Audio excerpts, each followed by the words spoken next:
Bonjour à toutes et à tous, on se retrouve pour une nouvelle revue Paléo. Et oui, moi aussi ça m'a manqué. Allez, sur ce, ne perdons pas de temps, commençons.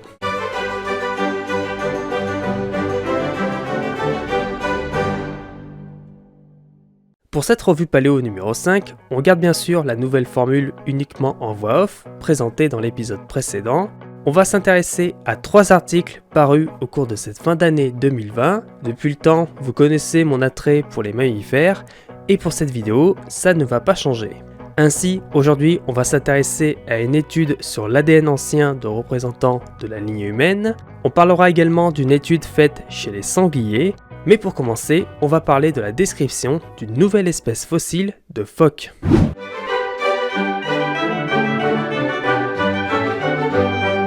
Je pense que la majorité d'entre vous sera d'accord pour dire que les phoques font partie des animaux les plus mignons actuellement. Dans l'Antarctique, le roi des phoques. Bon, cela n'est pas vraiment applicable à toutes les espèces de phoques, comme par exemple les éléphants de mer, et vous allez voir qu'on ne pourra pas vraiment appliquer cela à l'espèce fossile dont nous allons parler. Le 11 novembre 2020 est parue une étude de restes fossiles datée de 4 millions d'années, ce qui correspond à la période du Pliocène. Ces fossiles ont été découverts dans la formation du Yorkton, située sur la côte est des États-Unis, entre le Maryland et la Caroline du Sud. Ces restes ont été attribués à une nouvelle espèce appartenant à la famille des Phocidae. Vous l'aurez compris, ça correspond à la famille des phoques. Alors, avant d'aller plus loin, faisons une petite présentation de cette famille. Les Phocidae sont l'une des 3 familles d'un groupe de mammifères aquatiques appelés les pinnipèdes. Ces derniers appartiennent à l'ordre des Carnivora, où l'on trouve les ours, les chiens, les loups, les hyènes, les félins, etc. etc. Les autres familles de pinnipèdes sont les Odobenidae, la famille des morses, et les Otaridae, la famille des otaries. La famille des Phocidae se distingue notamment par l'absence complète d'oreilles apparentes, contrairement par exemple aux otaries, et contrairement aux otaries, les phoques sont moins à l'aise sur la terre ferme car leurs membres arrière sont complètement adaptés pour la propulsion dans l'eau. Les phoques se divisent en 2 sous-familles. D'un côté, on a les phoques du Nord, les phociinae, comprenant des espèces qui vivent dans les mers de l'hémisphère nord, que ce soit l'Arctique ou au niveau des régions nordiques, voire tempérées, comme en France.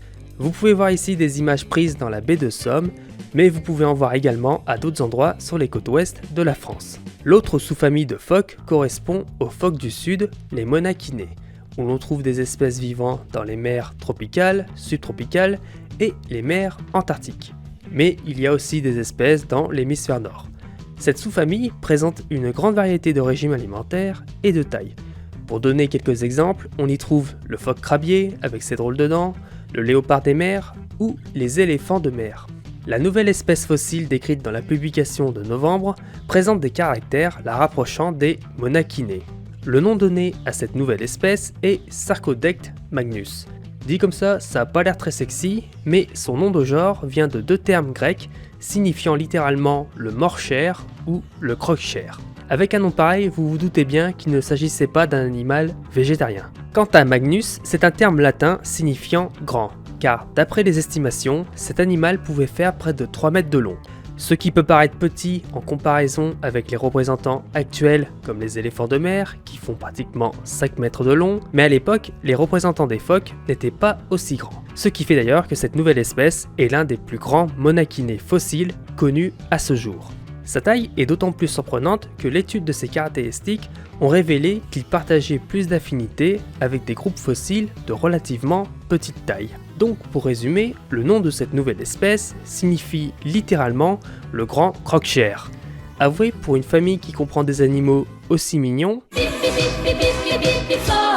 le grand croque-chair, c'est pas vraiment dans le même ton. Alors pourquoi les chercheurs lui ont donné un tel nom ? Les caractères intéressants de cette nouvelle espèce se situent au niveau des mâchoires. Les dents de cette nouvelle espèce sont très tranchantes. Vous pouvez voir ici la rangée dentaire de la mâchoire supérieure avec la grande canine bien reconnaissable. Derrière, on trouve des dents avec différents gros reliefs que l'on appelle des cuspides. Vous avez une cuspide principale, et des cuspides accessoires. En plus de cela, les insertions des muscles de la mâchoire sont très larges. Ces indices semblent indiquer que cette espèce pouvait mordre de grosses proies. Bref, il valait mieux éviter d'essayer de le caresser. D'ailleurs, un autre nom qui aurait été bien approprié, je trouve, c'est dent tranchante. Mais c'est pris. Sur ce, passons maintenant au deuxième article de cette revue.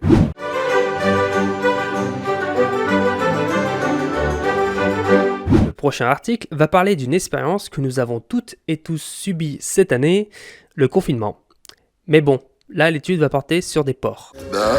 Plus précisément, des sangliers. Vous aimez bien le sanglier, vous les Gaulois?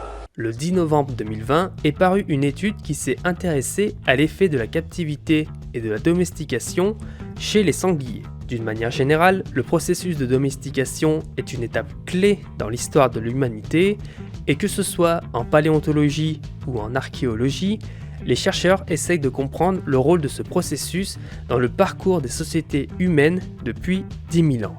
À terme, ils souhaiteraient pouvoir identifier des traces sur les os des mammifères liées à leur élevage en captivité, et ainsi disposer de marqueurs morphologiques permettant de déterminer si un animal dans le registre fossile était en cours de domestication. La première étape de la domestication est le contrôle des populations sauvages, qui consiste en gros à confiner des individus sauvages dans des enclos. Dans l'étude qui nous intéresse, les chercheurs ont procédé à une expérimentation qui a consisté justement à élever des marcassins âgés de 6 mois jusqu'à l'âge de 2 ans dans différentes conditions contrôlées. Certains spécimens ont été élevés en captivité, il y avait en tout 24 spécimens, 12 mâles et 12 femelles. Ils ont été répartis en 2 groupes élevés dans des conditions différentes. Un groupe a été élevé dans un enclos de 100 m² et un autre groupe dans un enclos de 3000 m². Les scientifiques ont ensuite comparé la morphologie du crâne entre les sangliers captifs et les sangliers qui ont vécu en milieu sauvage. La comparaison des crânes repose sur une méthode de mesure de différentes variables du crâne à partir de points repères disposés sur les scans des crânes. Voilà, en gros. Ensuite, l'analyse consiste à comparer toutes ces variables pour tous les spécimens de sangliers, ceux élevés en captivité et les spécimens sauvages. Ce qui fait qu'on se retrouve avec un jeu de données colossal. Pour faire l'analyse de ce jeu de données, les scientifiques ont employé une méthode statistique dont on a déjà parlé dans le premier épisode de la revue Paléo, l'analyse statistique multivariée. Je connais pas ce mot-là. Quand vous avez votre tableau avec toutes vos mesures sur vos différents crânes, vous voulez savoir lesquelles sont corrélées entre elles et lesquelles ne le sont pas. Pour cela, vous faites un graphique en nuage de points, et si la distribution de ces points semble suivre une droite, vous avez sûrement une corrélation entre ces deux variables. Ce genre d'analyse est une analyse dite bivariée, car elle implique tout simplement 2 variables. Le problème, c'est que si vous avez par exemple 10 variables à comparer pour 30 spécimens, en utilisant uniquement des analyses bivariées, ça va prendre beaucoup de temps. Pour aller plus vite, on utilise une analyse dite multivariée, qui consiste à synthétiser toutes les corrélations entre les variables en un seul graphique, où chaque axe du graphique ne contient pas une variable, mais plusieurs. Et grâce à ce graphique, vous pouvez également voir la distribution de vos différents spécimens et ainsi voir quelles sont les variables qui permettent de les distinguer. Allez donc. Alors attention, ce que je viens de vous dire est très simplifié.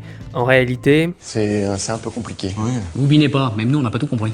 les résultats de l'étude sur les sangliers montrent que les spécimens élevés en captivité ont une forme du crâne se distinguant significativement des crânes des spécimens sauvages.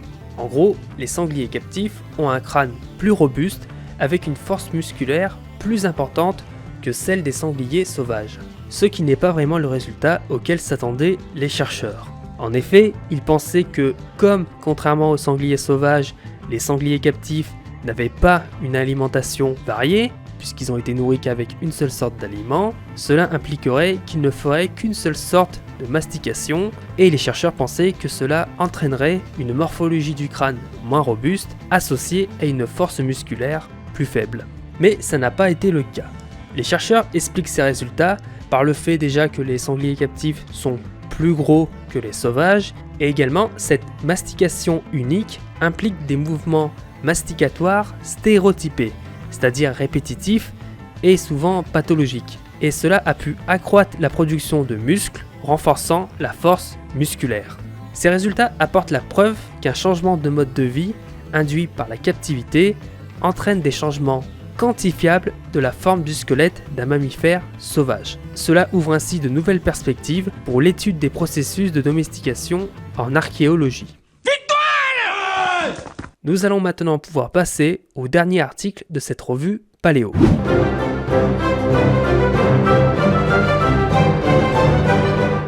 Pour ce dernier article, nous allons parler de la lignée humaine, plus précisément de deux espèces, Homo neanderthalensis, les néandertaliens, et Homo sapiens, c'est-à-dire nous.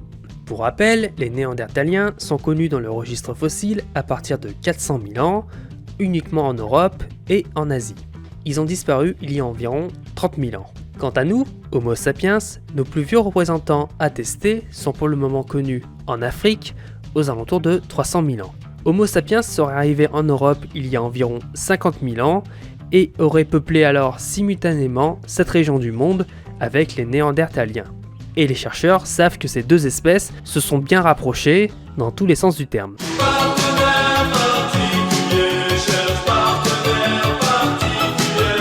Des analyses d'ADN ont révélé que les populations humaines actuelles, d'Europe et d'Asie, possèdent 2% de séquences issues des néandertaliens, prouvant qu'il y a eu hybridation entre ces deux espèces lorsqu'elles peuplaient simultanément l'Eurasie.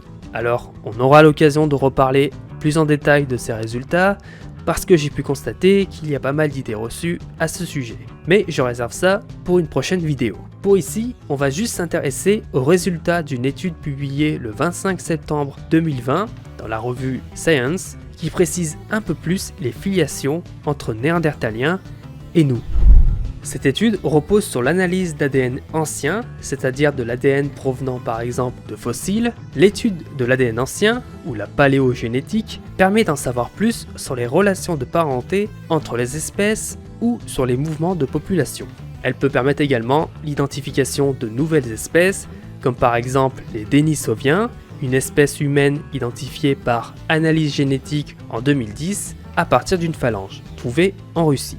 L'analyse avait conclu que l'ADN extrait était significativement distinct des néandertaliens et d'Homo sapiens. Pareil, je ne vais pas pouvoir rentrer dans les détails ici, on verra ça encore une fois dans une autre vidéo. Y a pas de problème. Quoi qu'il en soit, l'étude de 2020 apporte de nouvelles informations sur les relations entre les Denisoviens, les Néandertaliens et Homo sapiens. Des études précédentes montraient que ces espèces s'étaient séparées il y a environ 700 000 ans, avec d'un côté la lignée qui a donné naissance à Homo sapiens et de l'autre un groupe comprenant les Denisoviens et les Néandertaliens. Du moins, c'est ce que montraient des études se basant sur l'ADN contenu dans le noyau des cellules, car en 2018, des études génétiques ont été réalisées sur l'ADN contenu dans les mitochondries des cellules. Pour simplifier, les mitochondries sont de petits éléments situés dans les cellules de tous les animaux, qui réalisent certaines fonctions indispensables, comme par exemple fabriquer de l'énergie. Ce sont un peu les centrales électriques de nos cellules. La particularité des mitochondries est qu'elles sont transmises uniquement par la mère, donc l'ADN des mitochondries permet d'en savoir plus sur votre lignée maternelle.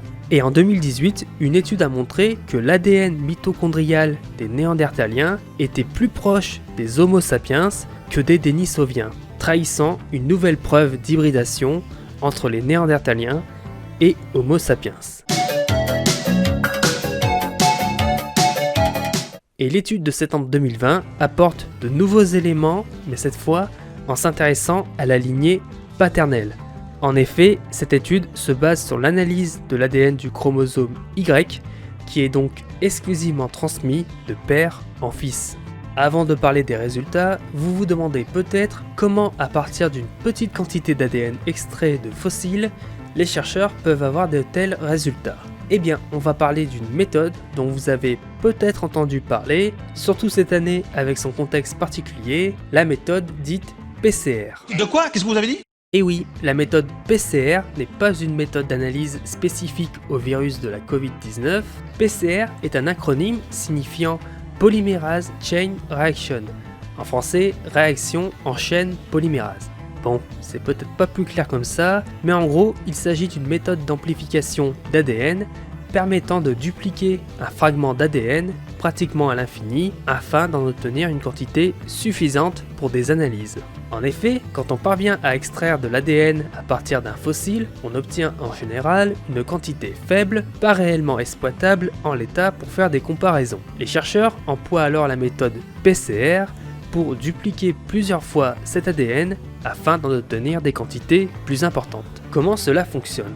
Alors, je ne vais pas pouvoir entrer dans tous les détails, sinon la vidéo va faire plus d'1 heure. Ce serait étonnant. Pour résumer, nous avons d'abord le fragment d'ADN avec ses 2 brins qui doit être dupliqué. Pour cela, les généticiens ont besoin d'amorces. Ce sont de petits morceaux d'ADN, simples brins, dont les séquences leur permettent de se lier au début et à la fin du fragment d'ADN que l'on veut dupliquer. Ensuite, il faut un duplicateur d'ADN. C'est un enzyme qui pourra assembler les éléments constituant l'ADN, les fameux éléments A, T, C et G. Les généticiens mélangent tous ces éléments dans un tube, puis procèdent à un protocole. Première étape, ils font chauffer le mélange à 90 degrés Celsius. Les 2 brins du fragment d'ADN se séparent, puis ils font redescendre la température à 60 degrés. Les amorces d'ADN vont alors se fixer à l'extrémité des brins d'ADN. Les généticiens remontent la température à 72 degrés et le duplicateur d'ADN s'active et va ajouter les éléments pour former les nouveaux brins d'ADN. Au final, on a alors 2 molécules d'ADN identiques et en répétant le cycle plusieurs fois, on finit par obtenir des milliers de copies de la séquence d'ADN. Un point final et c'est tout, voilà. C'est ainsi que les chercheurs ont amplifié des séquences d'ADN du chromosome Y, extraites de fossiles de Denisoviens et de Néandertaliens, qu'ils ont ensuite comparées avec des séquences d'Homo sapiens. Ils ont découvert que les séquences de Néandertaliens sont plus proches des Homo sapiens que des Denisoviens. Cela montrerait à nouveau qu'il y a eu hybridation entre les Néandertaliens et Homo sapiens.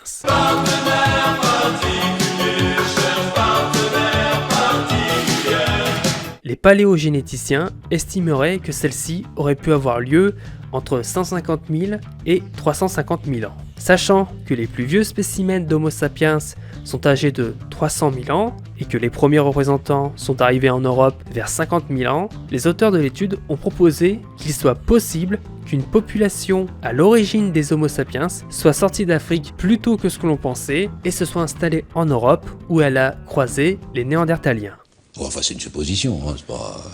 Oui, pour l'instant il n'y a aucune certitude et d'autres études sont en cours et pourront permettre d'en apprendre un peu plus. Mais vous pouvez ainsi voir que l'histoire de l'évolution peut être complexe. Cela est valable pour tout organisme, humain compris. Ouais, c'est pas fou. C'est ainsi que se termine cette revue paléo. J'espère qu'elle vous aura plu. Comme d'habitude, n'hésitez pas à liker, partager et à commenter la vidéo. Vous pouvez également soutenir la chaîne avec un don sur Utip ou sur Tipeee. Il me reste à vous dire qu'on se retrouve prochainement pour de nouvelles vidéos. En attendant, je vous souhaite à toutes et à tous une bonne journée, une bonne soirée, meilleurs vœux pour 2021 et je vous dis à plus.